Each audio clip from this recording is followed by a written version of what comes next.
Hi viewers, இன்றைக்கி நம்ம வந்து பிடிஎஸ் வியை பற்றி தான் பார்க்க போகிறோம். அவரோட ஸ்டோரியை பற்றி தான் நம்ம இன்றைக்கி விளக்கமாக நான் உங்ககிட்ட சொல்ல போகிறேன்.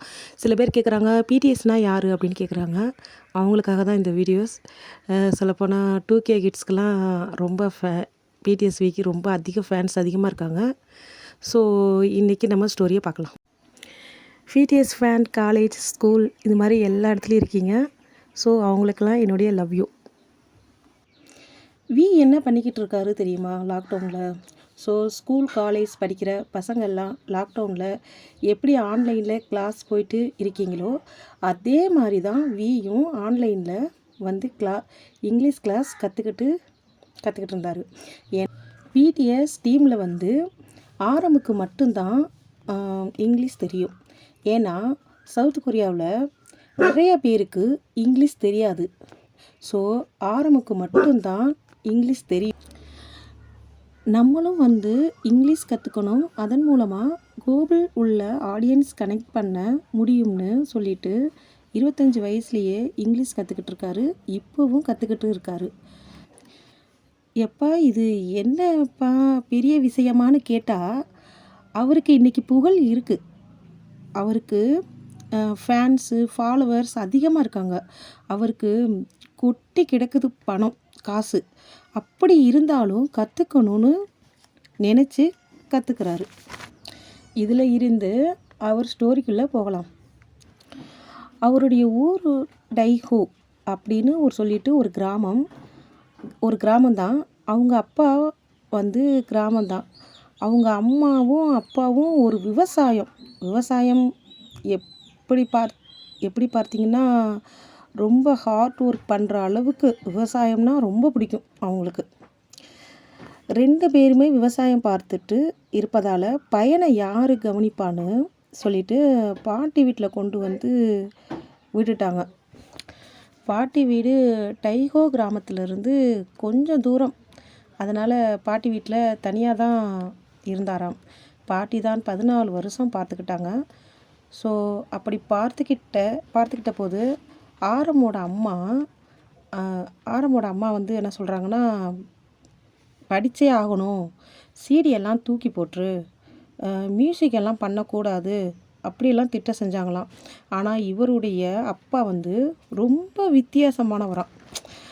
அந்த வாரணம் ஆயிரம் படம் இருக்கு இல்லையா, அதில் சூர்யா இருப்பார்ல, அந்த மாதிரி தான். டேய், நீ வந்து பாட்டி வீட்டில் இருக்க, ஸ்கூல் முடிஞ்சிச்சுன்னா போர் அடிக்கும், அங்கே நிறைய பசங்கள்லாம் கிடையாது, நீ பேசாமல் சாக்ஸ்ஃபோன் கற்றுக்க, மியூசிக் கற்றுக்க. ரொம்ப சின்ன வயசுலேயே அந்த பையன் சாக்ஸ்ஃபோன் வாங்கி கொடுத்தாங்க. சாக்ஸ்ஃபோனை எடுத்து அவர் வாசிக்கும்போது, பாடும்போதும் ஆடும்போதும் அவங்க பாட்டி குதின்னு குதிப்பாங்களாம், கை தட்டுவாங்களாம். உங்கள் பாட்டி உங்களை பயங்கரமாக என்கரேஜ் பண்ணுவாங்கள்ல, பாட்டி ஞாபகம் வருதா? அதே மாதிரி தான் அவங்க பாட்டியும் அவ்வளோ என்கரேஜ் பண்ணுவாங்களாம்.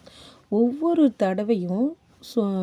தடையும் சொல்கிறது என்னன்னு பார்த்தீங்கன்னா, அவர் பேரனை பார்த்து, நீ வந்து இதை வந்து டிவியில் பண்ணணும், இந்த உலகமே அதை வந்து பார்க்கணும், நான் அதை பார்த்துட்டு கண்ணீர் விட்டு அழணும்.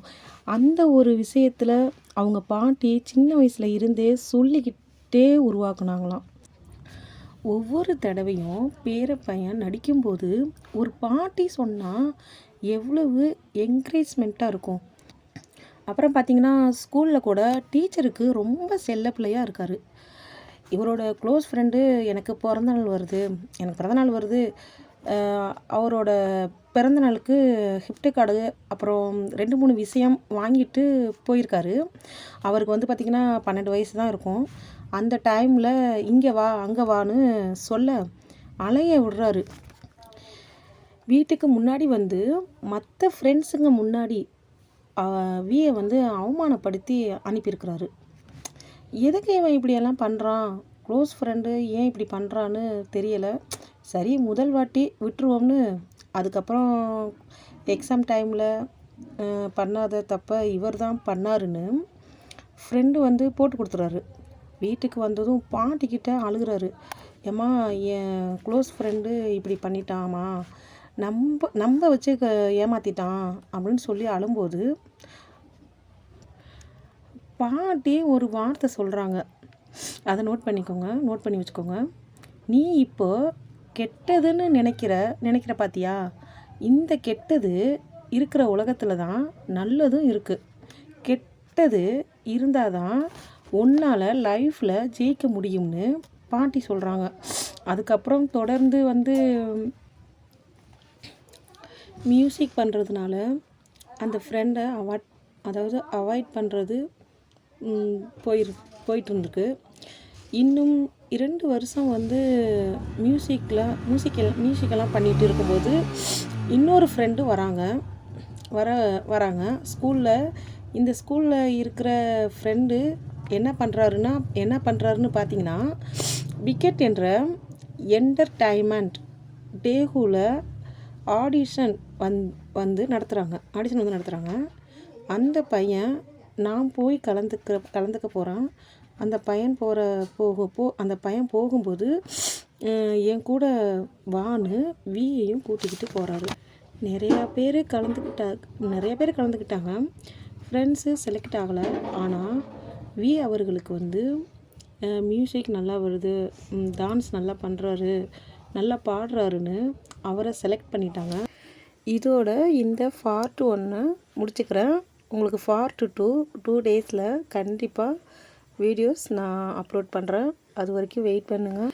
இந்த வீடியோ உங்களுக்கு பிடிச்சிருந்துச்சுன்னா லைக் பண்ணுங்கள், கமெண்ட் பண்ணுங்கள்.